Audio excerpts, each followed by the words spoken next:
Olá pessoal, bem-vindos aqui ao canal, saudações académicas do Professor Bangula e estes dias estamos a gravar apenas audioaulas, os famosos podcasts, tudo bem moderno. Quando a nossa cara fica assim gorda de madrugada, porque andamos com muito trabalho durante o dia na universidade, nós não damos cara aqui no vídeo, apenas damos voz, porque a voz é mais importante que a cara. A cara é vaidade, a voz é conhecimento. Então você já sabe, bem-vindos aqui ao canal, está no YouTube, coloca um like. É inscrito no canal? Boa! Não é? Inscreva-se agora. Se está nos ver no Instagram, no Facebook ou ainda na nossa página do LinkedIn, também vamos pedir que você coloque um like, comente ou partilhe esta videoaula. Hoje vamos falar da Fundação Positivista da Sociologia.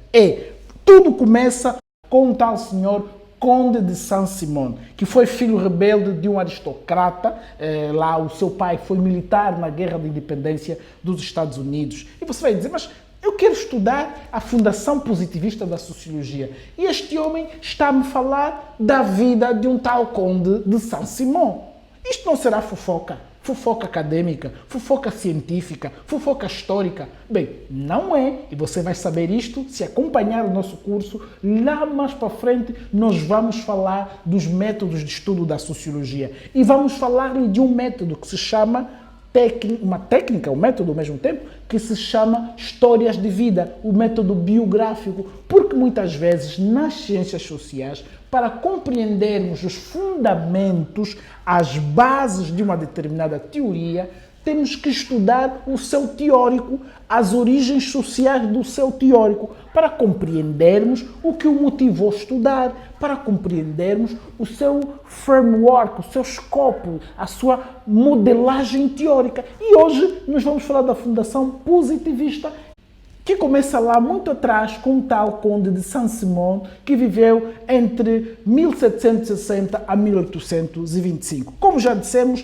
Saint-Simon foi filho rebelde de um aristocrata, o seu pai foi militar na Guerra de Independência dos Estados Unidos e um apoiante fervoroso da Revolução Francesa. E por essa razão, o Conde de Saint-Simon realizou vários estudos sobre a sociedade francesa com o objetivo de apoiar esta revolução segundo termos e princípios mais científicos. Ele queria compreender a revolução para, enquanto sociólogo, enquanto estudioso, poder contribuir cientificamente. Bem, como já vimos na aula passada, o termo sociologia, se você não viu a aula passada, está aqui a aula no canal, é só você ir à playlist do nosso curso de Sociologia para acompanhar esta aula. O termo sociologia junta dois vocábulos, não é? Basicamente o termo latino socios, quer dizer amigo ou companheiro, e o sufixo grego logia, logos, logia, tratado, estudo ou conhecimento.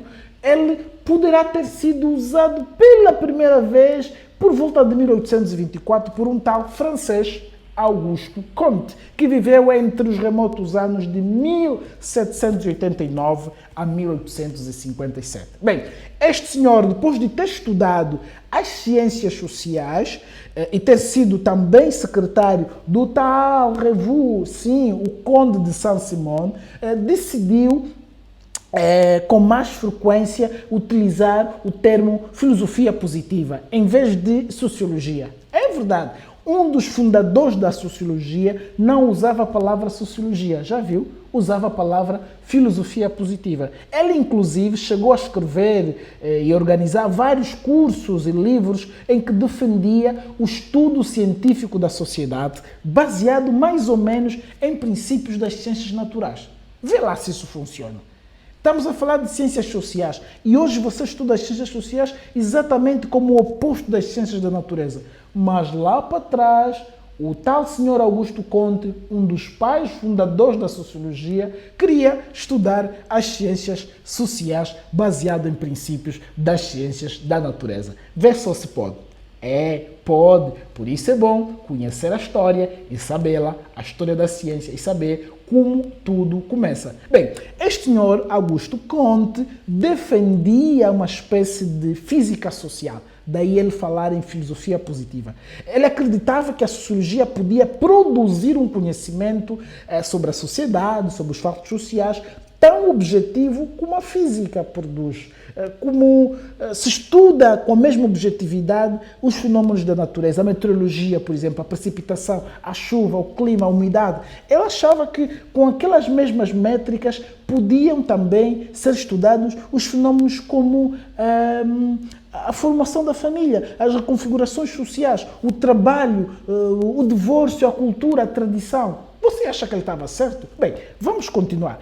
Numa das suas principais teorias, ele argumentava que todas as sociedades podiam evoluir através de 3 estados, aquilo que ficou conhecido como a Lei dos 3 Estados de Augusto Comte. Num primeiro estado, ele concebia que as explicações eram baseadas a partir de uma espécie de teleologia. O primeiro estado, o estado teológico, né? E depois um estado metafísico. E por fim, seria o momento em que a humanidade entraria triunfal para a arena do verdadeiro conhecimento, que ele chama de conhecimento científico. Pois, em todo caso, o Comte não escondia aquela pretensão que se identifica e se vê em toda a sua produção teórica de criar teorias que permitissem, de algum modo, reformar a sociedade, tornando mais racional, uma sociedade mais solidária, uma sociedade mais pacífica. Bem, além de Augusto Comte, toda a tradição positivista da sociologia é povoada por homens, mas há uma senhora e uma das primeiras sociólogas que se tem registro, a senhora Henriette Martineau. A senhora Henriette Martineau, que também viveu lá entre o remoto ano de 1802 a 1876, foi uma socióloga que contribuiu também para a sociologia, sobretudo da sociologia do Reino Unido, com Herbert Spencer, lançaram de facto as bases daquilo que veio ser o campo de estudo da sociologia na Europa a partir do Reino Unido. A primeira foi uma jornalista, essa senhora, escritora, uma ativista muito, naquela altura, muito empenhada em estudos relacionados à economia, mas posteriormente foi estudando muito as questões da educação, a questão da moral, dos costumes, e ela era muito empenhada como feminista, criticando as questões ligadas ao estatuto subalterno das mulheres, a questão dos escravos, que naquela altura havia ainda escravidão, e o Herbert Spencer foi já um bocadinho mais na senda de Augusto Comte, um explicador da sociedade a partir dos seus processos evolutivos, olhando sobretudo para a questão dos estudos das pequenas comunidades tribais, que eram assentes basicamente no pensamento religioso, e partia dali do micro para as grandes e prósperas nações, né? Para um olhar maior para as grandes sociedades, e ele procurava sempre levar aqui um aporte científico, ou seja, aplicação de princípios científicos. Contudo, a filiação ao liberalismo inglês e o grande entusiasmo que ele tinha, o Herbert Spencer, pela teoria da seleção natural do Charles Darwin, né, o naturalista e biólogo inglês, levaram, de certa forma, o Spencer a desenvolver uma espécie de darwinismo social, uma teoria, uma teorização sobre a sociedade muito baseada nos princípios que Charles Darwin utilizou para estudar os seres vivos na biologia. E neste sentido, destaca-se aqui o facto de Herbert Spencer ter criticado muito o papel dos Estados e das religiões, porque ele considerava que as sociedades deviam crescer livremente. Ele não era muito a favor de sistemas regulamentatórios, da regulamentação da sociedade. Ele entendia mais a sociedade como um organismo vivo que livremente, assim como que de forma autopoética, se fosse desenvolver. Bem, em França, houve, de facto, um movimento conhecido como movimento positivista evolucionista. Este movimento, como sempre, tem aqui o grande Saint-Simon na cabeça, mas também tem Augusto Comte, que mais ou menos no final do século XIX incorpora também o movimento outro senhor, o Émile Durkheim. São todos franceses que depois se dedicam de uma maneira muito forte e os seus nomes continuam nos anais da sociologia. O Durkheim foi, saiba-se aqui, fiquem a saber, foi o primeiro diretor do Departamento de Sociologia da Universidade de Bordeaux, portanto, ele foi também editor da revista de Sociologia, L'Année Sociologie, que de facto impulsionou muito naquela altura o desenvolvimento da sociologia em França. Este autor que de facto estudou muito a questão da ordem da integração, o Durkheim, ele gostava muito de estudar questões como as bases, os fundamentos da ordem social. O que é que mantém os indivíduos unidos, por exemplo, né?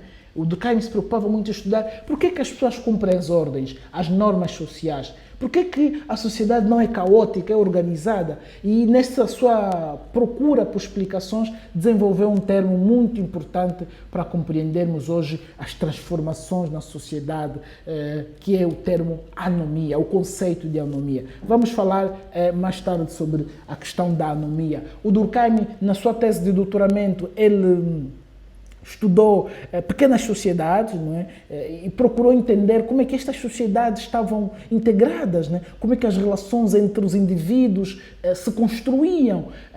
Tentava perceber, por exemplo, qual era o papel da consciência coletiva, como é que uma forte, uma fraca consciência coletiva, uma maior, uma menor divisão do trabalho pudessem gerar uma solidariedade de tipo A ou de tipo B, no caso uma solidariedade mecânica ou uma solidariedade orgânica.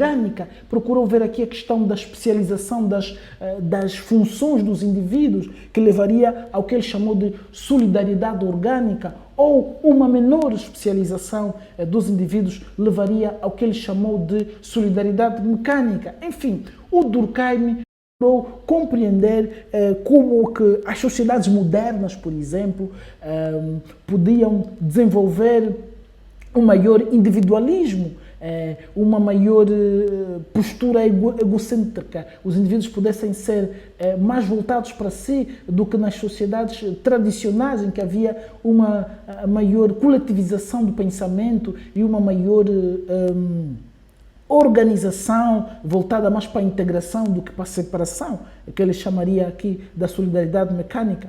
De um modo geral, a influência de Durkheim na sociologia é muito grande.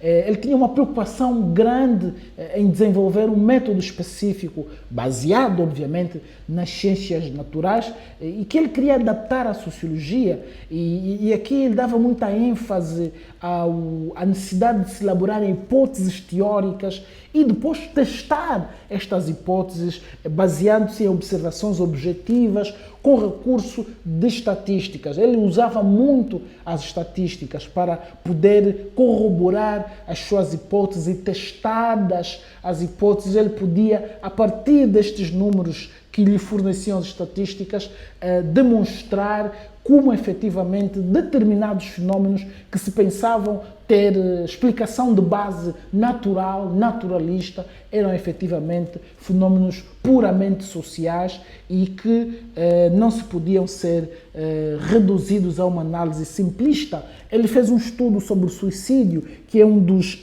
estudos fundadores da sociologia, em que ele desenvolve esse método, não é? Esse método sociológico orientado mais para demonstrar, inclusive, que as decisões que muita gente considerava de pessoais, não é? Decisões que podiam ser, de facto, explicadas por causas sociais. Bem, Durkheim é muito importante, é um nome central na sociologia, porque ele estudou também a religião. A religião, estudou a educação, e ele entendia que a religião e a educação eram, de facto, os principais institutos que cumpriam aqui uma função de promoção da integração das sociedades. É através da socialização dos novos membros da família, né, a partir da escola, da educação, que se podiam lançar as bases para a unidade, as bases para a criação da consciência coletiva. Durkheim fazia um grande esforço de articular a sociologia com a antropologia. Ele estudava muito as religiões desse ponto de vista, procurava compreender o papel da ancestralidade na criação das normas que regem as sociedades presentes, ou seja, ele olhava para as normas das sociedades do seu tempo como sendo algo que havia sido legado pelas gerações anteriores, e aqui falamos da ancestralidade, ele estudava os rituais, como momentos que permitiam a promoção da efervescência da consciência coletiva. A efervescência coletiva, ou seja, os indivíduos ao aceitarem, ao interiorizarem valores e normas do passado, não é? Eles estavam a celebrar a sociedade, ou seja, estavam a garantir a continuidade da sociedade. E isto era muito importante porque a religião, como sabemos, cumpre uma função para assegurar a integração dos indivíduos nas sociedades, e Durkheim achava que isso era feito por duas instituições fundamentais, não é? A religião, como já dissemos, representada pela Igreja, e também a educação, representada pelas escolas. Bem, hoje nós ficamos por aqui, esperamos muito que esse podcast tenha sido útil, que lhe tenha ajudado e que você tenha aqui, eu fiz umas notas para a aula de hoje, assim, um roteiro um bocadinho apressado, mas espero que a aula não tenha estado muito confusa, que às vezes fica, né? Às vezes confundimos mais do que ajudamos. Esperamos que hoje tenha sido o contrário, de facto, tenhamos ajudado mais você do que confundido. Já sabe, siga-nos nas nossas redes sociais, no Facebook, no Instagram, no LinkedIn. Aqui onde você nos está a ver, coloque um comentário, diga alguma coisa sobre as nossas audioaulas, e algumas vezes vamos fazer também videoaulas. Vá no nosso site www.profmbangula.com. Tem livros, tem cursos, tem muito mais para você que quer sempre estudar e melhorar os seus desempenhos. Já sabe, saudações académicas e estamos juntos!